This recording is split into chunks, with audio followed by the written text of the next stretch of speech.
আপনারা শুনলে অবাক হবেন, প্রথম প্রথম একটা ধাক্কা খাবেন, কিন্তু পরে সোজা হবে। আবু বকরের চেয়ে অনেক বেশি আমল আমি করছি জীবন। আমি জানতাম ধাক্কা একটা খাইবেন, আপনারা খেয়ে গেছেন, ওই যে আপনার চেহারায় কয় আবু বকরের চেয়ে অনেক বেশি আমল আমার। কয় কি বেটা? হ্যাঁ, আপনি খবর লোক। সাইয়েদনা আবু বকর জীবনে রোজা ফরজ পাইছেন কয় বছর? ধরলাম 10 বছর। 10 বছরে ফরজ রোজা কয়টা রাখছে? 30টা কইরা। 300। আমি তো ফরজ রোজা রাখতাছি 35 বছর ধরে। দেবেন যে কোনো বিশেষজ্ঞ হোক, পৃথিবীর সবচেয়ে বড় বিশেষজ্ঞ, যদি তিনি কিছু বলেন প্রমাণ থাকতে হবে, কোরআন এবং সহিহ হাদিস প্রমাণ দেখাতে হবে।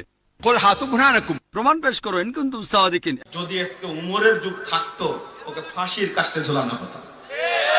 তুমি সাহাবীদের বিরুদ্ধে মিথ্যা অপবাদ দিলে কেন? এদের থেকে বাঁচতে হলে আমাদেরকে ফিরে আসতে হবে সলফে সালেহিনের যুগে। সলফে সালেহিন যেটা ছিল সেটার উপর ফিরে আসতে হবে, তাদের আকীদা বিশ্বাসে ফিরে আসতে হবে। আমাদেরকে সালাফি আকীদা গ্রহণ করতে হবে, যেই আকীদায় সাহাবায়ে কেরাম ছিলেন, যে